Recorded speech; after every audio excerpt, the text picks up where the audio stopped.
Learning Perek Daled Halacha Aleph, the third section. Lefikach, therefore, Noit Lamach to be Minoi. Since he has no other choice, he takes the heavier fire pan in his right hand, the kafak turtles bismoiloi, and the vessel which is holding the incense in his left hand, Mahalach be'echol, and he goes into the Heichol Achu Magiel Kodesh HaKadoshim until he comes to the area of the Kodesh HaKadoshim. Motza Proiches Perufo.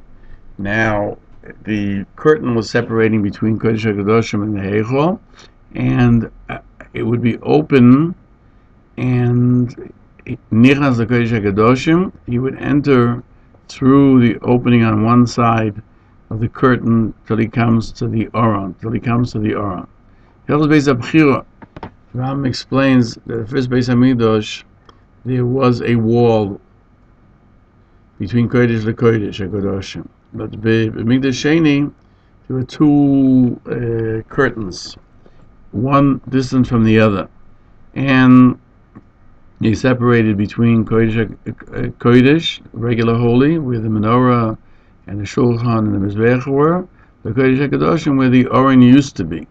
Now the wall when there was a wall and there was a curtain in the entranceway, the wall went from north to south.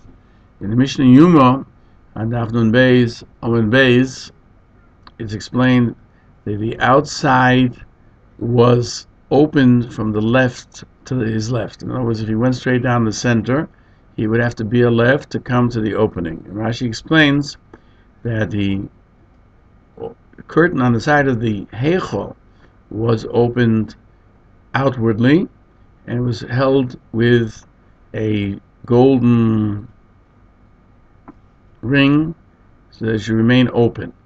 From there, the Kohen Gadol would walk between the two curtains until the very end, and the north, the inner proches, was also open. And then he would go into the Kodesh HaKadoshim, the Holy of Holies, and he would go southward till he became opposite the place where the Aron was. Here the Rambam doesn't mention two curtains, but just one, because he's talking regarding the first Beis HaMikdash as well, and there was only one pareches in the wall. Let me point out, the Rambam does not mention which side it was open, whether from the south or from the north. The Rashba in Shuvah proves that the Rambam says it was open from the north, so therefore it would be going to the north, to his right, and not like the Bartanura that it was open to the south. Once he came to the Aron, to the place where the Aron was, or the Evangelist, he would place the machta, the fire pan, between the two staves of the Aron, and there he would put on it the incense. By Sheni where there was no ark, he would place it on the stone. In Yuma 52b, they explain that Yeshayahu HaMelech hid the Aron, and therefore from his time and onwards we don't have the golden ark. In Hilchos Beis HaBchira, the Rambam writes, there was a stone in the Holy of Holies, that on it the Aron was placed. The Bostoner Rebbe writes that the Evan is called Evan Hashsiyah. From it the world was expanded, and that's the foundation of the world. After the Kohen Gadol placed the fire pan on the stone, he would then pour the incense on the coals, and he doesn't do it from the vessel to the fire pan, but rather he returns it to his hands. How did he do that? He would grab the edge of the vessel with the tips of his fingers or in his teeth, and he would pour it into his hands, and with his thumb, so it should fill up until his hands are full, the way they were when he took it out before he placed it into the vessel. Rambam states the language of the Gemara that this was considered a very difficult task, a very difficult service in the Beis Hamikdash, the most difficult. Rashi says he takes the cup with his fingers when his hands are facing his elbows, and he lifts it up with his two thumbs, and he brings it towards, that way he brings it to his body until the tips of his hands come to between where his knuckles are, and the head of the vessel comes to where his palms are, and he returns from its side of the vessel into his hands, and then from his hands he puts it onto the coals. The Rambam explains that through his fingers he would empty out the incense with his thumbs. He would empty out from the incense from the vessel into his hands, and that seems to be his text in the Gemara. And it would seem clear that the Rambam learned that the difficult to empty it is that none of it should fall on the floor. The language of the Gemara it's one of the most difficult services in the Beis Hamikdash.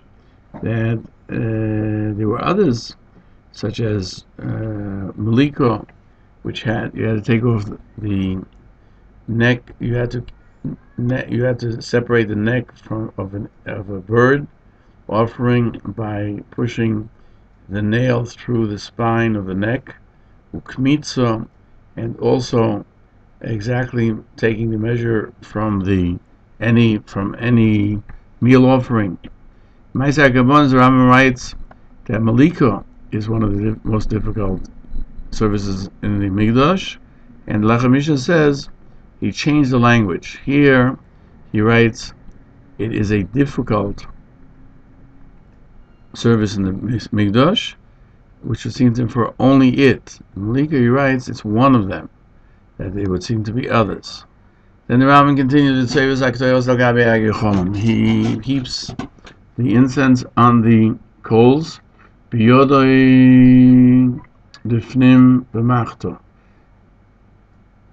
with his hands into the inner section of the fire pan, closer to the ark, so the incense will be closer to the ark, and distance from his face, so they should not get burned by the fire that will erupt.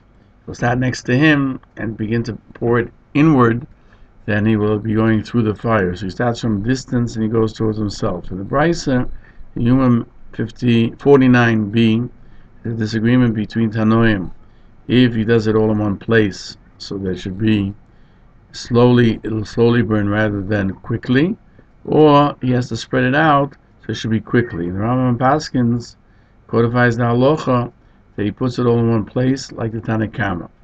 Furthermore, there's a disagreement if he places it inwards, which is towards his body, or distant.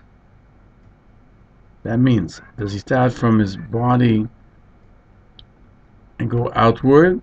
Abaye says it would seem logical, like the person who says he starts from inwards and he goes outwards, because otherwise they would teach him to be careful that he shouldn't start from in front of him, because lest he burn himself. And as the Mishnah writes in the Bostoner Rambam, lifnim, into the fire pan, it seems that he is of the opinion like Abaye. Sefer Siach Yitzchak clarifies that the root of the disagreement, if he makes it in one pile or he spreads it, is what is more important. Should he stay longer in Kodesh, in the Holy of Holies, so he shouldn't look as if it's difficult for him to stay there, and if he doesn't pour it in one place, he stays longer, or it's better he should pour it out so that he shouldn't be able to see. The cloud should cover the view of the Holy of Holies. The Rambam is of the opinion that he puts it in one place so that the smoke of the fire of the incense will remain, and therefore the Rambam concludes, Mamtin Shom, the Kohen continues to wait because he's put into a pile and it's not all burning, until the whole room is full of fire of smoke, and then he goes out. Now the Brisker Rav explains that every service in the Mikdash, the Kohen cannot leave until the end of the service. This we mentioned before, and that there's a difference between the incense of a whole year to the incense of Yom Kippur. Every year, all year, after it begins to go up, then it's concluded, and then there's no, you can actually benefit from the incense technically. However, by the incense of Kodesh HaKadoshim, the Holy of Holies, it's not enough that should be in one place. The whole room has to be full of smoke before he leaves, as the Rambam says, as it's found in the Mishnah and the Rambam, till it's completely full of smoke. The Grizz explains the name of Simcha Zelig, the Dayan of Brisk, that's from the Posuk V'kiso Anan Akteris, that the cloud of the incense should cover. Only if after it has covered the entire room, it's concluded the mitzvah. Now, we see there's two differences between the incense of a whole year and the incense of Yom Kippur. One, how you place it. All the year, a whole year he spreads it out. In Yom Kippur, he places it in one point on the fire pan. Secondly, when does the mitzvah end? All year, it's as soon as it starts to smoke. In Kippur, the house has to be full of smoke.